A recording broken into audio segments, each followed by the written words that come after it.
அடுத்து வந்து பாத்தீங்கன்னா ஹர்ஷல் பட்டேல். எனக்கு என்னமோ நான் அந்த பிக்லயே சாட்டிஸ்ஃபைடா இல்ல. இது ஒரு நல்ல ஒரு ஸ்பின் பவுலிங் ஆல்ரவுண்டர் நீங்க பாத்தீங்கன்னா அந்த டீம்ல ஒரு ஆல்ரவுண்டர்னே ஒரு கேட்டகரியே இல்ல. கமின்ஸ் இன்ஜுரி வேற ஒரு ம். கன்சர்ன் உங்களுக்கு. ஏன்னா போன தடவை அவர் கமின்ஸ் தான் வந்து குரூஷியல் பிரேக் த்ரூஸ் எடுத்து கொடுத்துருந்தார். பட் நான் இந்த எஸ்ஆர்எச் ஸ்குவாட் வந்து லாஸ்ட் இயரோட நான் அதிகமா ரேட் பண்ண மாட்டேன்.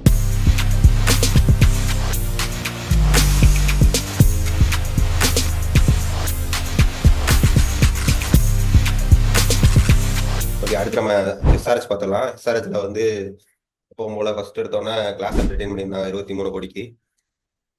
அடுத்து Cummins 18 crores, Abhishek Sharma 14, Travis head 14, அப்புறம் வந்து நிதிஷ்குமார் ரெட்டி 6. இதுதான் வந்து அவங்க 5 retentions இருந்துச்சு. இப்போ புதுசா வந்து பெரிய பைக்னு பார்த்தோம்னா ஒன்னு இஷான் கிஷன் 11.25, ஷமி 10, ஹர்ஷல் பட்டேல் 8.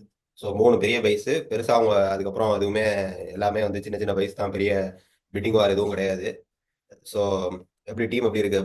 அப்படியே உள்ள போயிடலாம், சொல்லு. So first of all super retention பண்ணியிருக்காங்க.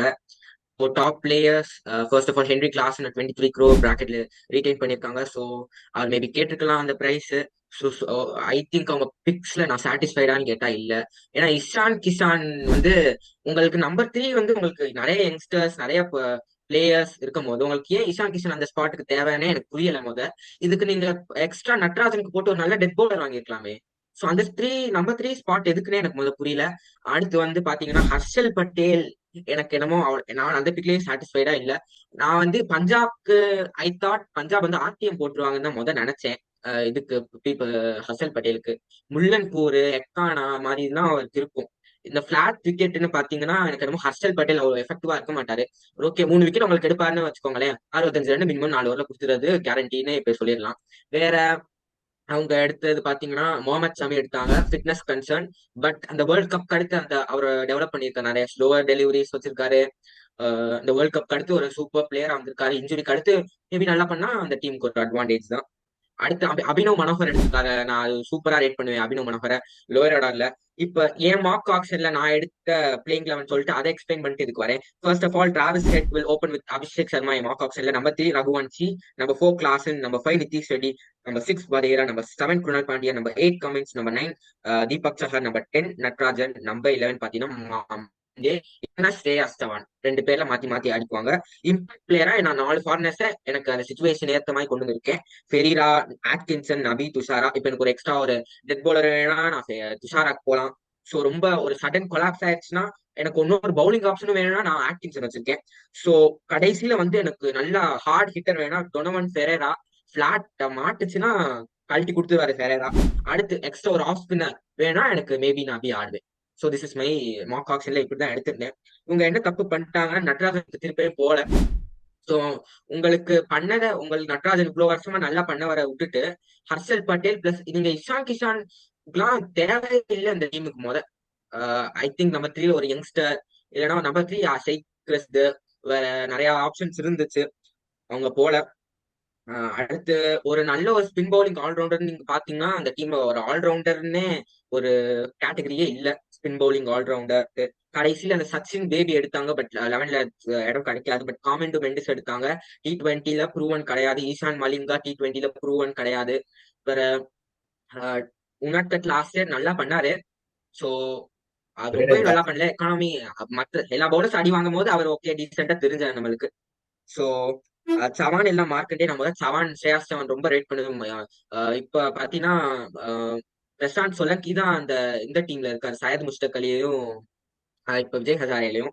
சோ நட்ராஜன் பாத்தீங்கன்னா இவ்வளவு வருஷம் உங்களுக்கு பெர்ஃபார்ம் பண்ணவரை விட்டுட்டு நீங்க திடீர்னு ஹர்ஷல் பட்டேல் கொண்டு வரீங்க. 67 ரன்ஸ் ஓவாரு 3 விக்கெட்டும் எடுப்பாரு. பட் 67 ரன்ஸ் உங்களுக்கு கடைசியில ரொம்ப டேமேஜ் பண்ணும் கண்டிப்பா. சோ அடுத்து நான் வந்து சவான் மார்க்கண்டே வச்சிருக்கேன். ஸோ சவான் ஹையா ரேட் பண்ணுவேன். ஸோ ஏன்னா அவருக்கு இப்ப அந்த சையத் முஸ்தக் அலி விஜய் ஹசாரேலையும் இடம் கிடைக்கல. ஏன்னா அந்த டீம்ல பிரசாந்த் சோலங்கி ஆடிட்டு இருக்காரு, எக்ஸ் சிஎஸ்கே ஸ்பின்னர். அடுத்து mind Markande even though last year கொஞ்சம் அந்த ரஃப் பேட்ச் இருந்தாலும் எனக்கு மைண்ட் மார்க்கண்டே ரொம்ப பிடிக்கும். So compare to all T20s, compare to IPL பாத்தீங்கன்னா மைண்ட் மார்க்கண்டேயோட டோட்டல் எக்கனாமி 7.9 தான். ஸோ ஸ்பின்னர் விக்கெட் டேக்கிங் ஸ்பின்னருக்கு ஒரு நல்ல நல்ல எக்கனாமின்னு நான் நினைக்கிறேன். ஸோ இம்பாக்ட் பிளேயர் பார்த்தீங்கன்னா எனக்கு Donovan Ferreira, Gus Atkinson, Nabi Thushara. So இப்போ டொனோவன் ஃபெரேரா எஸ்எல்டி பார்த்தீங்கன்னா ஸோ ஐபிஎல்லையும் ஆர்ஆர் கூட டிராவல் பண்ணியிருக்காரு. ஐ திங்க் ஒரு மேட்ச் ஆட வச்சிருக்காங்க நினைக்கிறேன் Rajasthan Royals. So Donovan Ferreira flat பிச்சஸ்ல கழட்டி கொடுத்துருவாரு. நீங்க ஜோபக் சூப்பர் கிங்ஸ் ஃபாலோவரா இருந்தீங்கன்னா தெரியும். வாண்டர் ஸ்டேடியத்துல ஓரளவுக்கு டீசெண்டா பண்ணியிருக்காரு. பட் கன்சிஸ்டன்டா வருமா அதுதான் உங்களுக்கு டவுட். ஸோ அடுத்து Gus Atkinson. So super bowler கடைசியில ஹேண்டி ரன்ஸ் அடிக்கக்கூடிய பவுலர். ஒரு like to like replacement for Pat கமின்ஸ்னு சொல்லலாம். இப்ப இன்ஜுரி வேற கமின்ஸ்க்கு, இன்ஜுரி வேற என்னமோ ஏன்னா இதுக்கும் டிராவல் பண்ணல ஸ்ரீலங்கா சீரீஸ்க்கும் சாம்பியன்ஸ் டிராஃபிக்கும் அவைலபிள் இல்ல மாதிரி தான் சொல்லிக்கிட்டு இருக்காங்க. ஸோ ஆட்கின்சன் ஸோ ஐபிஎல்ல சப்போஸ் கமின்ஸ் வரலன்னா மேபி ஸோ வாய்ப்பு கம்மி தான். மேபி ஆட்கின்சன் ரீப்ளேஸ்மெண்ட்டா எடுக்க கூட வாய்ப்பு இருக்கு. ஸோ முகமது நபி. ஸோ முகமது நபி ரொம்ப ரேட் பண்ணுவேன். ஆஃப் ஸ்பின் போடுவாரு. கடைசியில் உங்களுக்கு அந்த 10 பால் 20 ரன் அதுதான் உங்களுக்கு நபிட்ட இருந்து நீங்க எக்ஸ்பெக்ட் பண்ணணும். நுவான் துஷாரா சூப்பர். இப்பதான் வளர்ந்து வந்துகிட்டு இருக்காரு. சரி one of the decent death bowler in Sri Lanka. But ஆனா அவருக்கு அந்த ஸ்பீட் லேக்கா இருக்கு. பட் இந்த டீமுக்கு வந்து டெத் பவுலிங் இதுக்கு வந்து நம்ம டெத் பவுலிங் தான் பார்க்கணுமே தவிர டெத் பவுலிங் யார் ஸ்ட்ராங்கோ இந்த டீமுக்கு எனக்கு பொறுத்த வரைக்கும் வேணும்னு நினைச்சேன். ஸோ அதனால துஷாரா எடுத்திருக்கேன். ஸோ மற்றபடி பாத்தீங்கன்னா ஃபாஸ்ட் பவுலர்ஸ் பேக்கப் அதிகமா போயிருக்கேன். ஏன்னா நட்ராஜன் சஹர்லாம் திடீர்னு காலை பிடிச்சா I have K M Asif. So K M Asif, Siddharth Kaul, Darshan Nalkande and நிறைய பேக்கப்ஸ். ஸோ இதுதான் நான் ஏமாக் ஆப்ஷன்ல எடுத்தது. ஸோ என்னை பொறுத்த வரைக்கும் எங்க எஸ்ஆர்எஸ் தப்பு பண்ணாங்கன்னா அந்த ஒரு ஸ்பின் பவுலிங் ஆல்ரவுண்டர்ல ஒன்று விட்டாங்க. எல்லா டீம்லயும் ஒரு ஸ்பின் பவுலிங் ஆல்ரவுண்டர் இருக்கும்போது அவங்களுக்கு நம்பர் 8 ஜாம்பா. ஸோ அடுத்து இம்பாக்ட் பிளேயராகவும் ஒரு பவுலர் வரும்போது ஸோ எனக்கு அதோட அதுல டீமோட ஹாப்பியே இல்லை. ஸோ ஹர்ஷல் பட்டேல் என்னை பொறுத்த வரைக்கும் நாட் வெரி குட் பை. அடுத்து பாத்தீங்கன்னா எனக்கு இஷான் கிஷன் அவ்வளவா ரேட்டே பண்ண மாட்டேன் போது அவரை. ஸோ பவர் பிளேல வந்தாருன்னா கண்டிப்பா அந்த ஒரு ஸ்விங் என்ன மேட்ச் இருந்தா கண்டிப்பா மாட்டிக்குவாரு. பட் மிடில் ஓவர்ஸ்ல ஸ்பின்ன நல்லா டேக்கிள் பண்ற பிளேயர்ஸ் தான். ஸோ இஷான் கிஷான் மிடில் ஓவர்ஸ்ல ஒரு 11th over 10th over 11th over இருந்தா ஓகே ஓகே டீசென்ட்னு சொல்லுவேன். அடுத்து நெஹல் வதேரா. உங்களுக்கே தெரியும் அந்த மும்பை கூட சூப்பரா பண்ணியிருக்காரு. அடுத்து அங்கிஷ் ரகுவன்சி ரொம்ப நான் ரேட் பண்ற ஒரு நம்பர் 3. ஓப்பனிங் கூட பண்ணலாம் ரகுவன்சி. பட் நம்பர் 3லயும் நல்லா விளையாண்டுருக்காரு கேகேஆருக்கு. ஸோ இப்போ விஜய் ஹசாரே சாயர் முஸ்டக்லி பெர்ஃபார்மன்ஸ் கொஞ்சம் டவுனா தான் இருக்கு. But hope he comes back. Comeback பண்ணுவாருன்னு நினைக்கிறேன். So class player flat pitcher super addition. So இது மார்க் ஆப்ஷன் டீம். எனக்கு என்னமோ spin bowling allrounder lack in SRH. Plus நிறைய பவுலிங்ல ஒன்று கான்சென்ட்ரேட் பண்ணிருக்கலாம் ஆப்ஷன் பிக்ஸ்ல. ஸோ ஒரு நல்ல ஒரு ஸ்பின் பவுலிங் ஆல்ரவுண்டர் திருப்பி அவங்க ஷாபாஸ் அகமதுக்கே போயிருக்கலாம். ஸோ கடைசியில இஷான் மலிங்கா, காமிண்டு மெண்டிஸ் போயிருக்காங்க. But Kamindu Mendis not proven in T20 yet. Test match சொன்னீங்கன்னா நான் ஒத்துக்கிறேன். 72 average. So not in T20 Kamindu Mendis ஒன்றும் ப்ரூவ் பண்ணாத பிளேயர். இஷான் மலிங்கா அந்த T10 லீக்ல நல்லா பண்ணாரு லங்கா T10 லீக்ல. ஸோ அப்படியே அதுக்கு முன்னாடியே ஐ திங்க் எடுத்துட்டாங்க. பட் இஷான் மலிங்கா ஓகே இல்லை வெயிட் அண்ட் வாட்ச் பிளேயர் தான். முதல் துஷாராக் போனாங்க கிடைக்கலன்னு இஷான் மலிங்கா எடுத்தாங்க ஒரே டைப் ஆஃப்னால. ஸோ இதுதான் எஸ்ஆர்எச் பொறுத்தவரை. பட் நான் இந்த எஸ்ஆர்எச் ஸ்குவாட் வந்து லாஸ்ட் இயரோட நான் அதிகமா ரேட் பண்ண மாட்டேன். ஐ திங்க் லாஸ்ட் இயர் பிளேயர்ஸே பேக் பண்ணியிருந்தா கூட ஓரளவுக்கு டீசெண்டா இருந்திருக்கும்னு என்னோட ஒப்பீனியன்.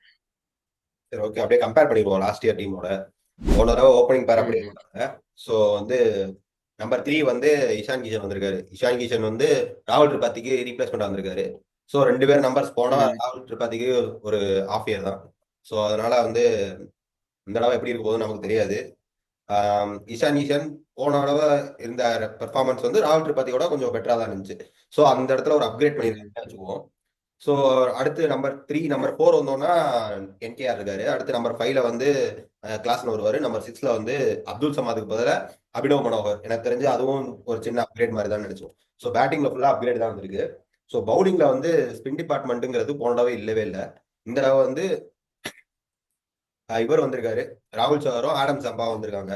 2 பேருக்குமே டீம்ல பிளேஸ் இருக்குன்னு தான் நினைக்கிறேன். எனக்கு தெரிஞ்சு 2 ஸ்பின்னர்ஸ்மே எனக்கு தெரிஞ்சு அவங்களுக்கு ஸ்பின்னர் போன தான். வருஷம் அந்த கொஞ்சம் அந்த சீமாஸையும் அந்த ஆல்ரவுண்டர்ஸையும் கொஞ்சம் பேக் பண்ணிருக்கலாம்.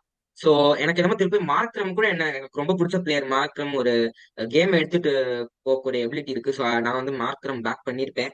பட் வின்னர்ஸ் உண்மையாலே போன வாட்டி ரொம்ப லேக். அவங்களுக்கு யாரு ஆடுறதுன்னே ஸ்பின்னர்ஸ் தெரியல. ஓரளவுக்கு வந்து சமாளிச்சிட்டாங்க இந்த தடவை. ஆனா என்னன்னா இந்த மாதிரி ஆஹ் கிரவுண்ட்ல வந்து நமக்கு வந்து ஒரு கன்ஃபார்மா ஒரு நல்ல லெஃப்ட் ஆர்ம் ஸ்பின்னர் வேணும் கண்டெயின் பண்ணி போடுறதுக்கு. ஸோ அது வந்து உங்களுக்கு வந்து ஒரு ஒரு லேக்கிங். போட வாஷி இருந்தாரு, சாபாஸ் அகமது இருந்தாரு. ஸோ ஷாபாஸ் அகமது வந்து போன தடவை வந்து பவுலிங்ல வந்து அவரோட ரோல் வந்து ரொம்ப ரொம்ப ரொம்ப அண்டர் ரேட்டடா போயிருச்சு. குரூஷியல் டயத்துல வந்து விக்கெட் எடுத்து கொடுப்பாரு, ரன்னும் கண்டெயின் பண்ணி போடுவாரு. ஸோ அது வந்து அவங்க அதை கவர் பண்ண மிஸ் பண்ணியிருக்காங்க. பிளஸ் வந்து இங்க விக்கெட்டிங் ஸ்பின்னர்ஸ் 2 பேருமே அதுல பிரச்சனை இல்லை, விக்கெட்டிங் ஸ்பின்னர்ஸ் 2 பேர் எடுத்துட்டாங்க. இப்போ அடுத்ததா வந்து பவுலிங்ல வந்து போனோம் கம்பேரிசன் பண்ணோம்னா நட்ராஜன் புவிக்கு பதிலாக ஷமி வந்திருக்காரு, நட்ராஜனுக்கு பதிலாக ஹர்ஷல் பட்டேல் வந்திருக்காரு. மற்றபடி கமின்ஸ் மூணாவது சீமரா இருப்பாரு.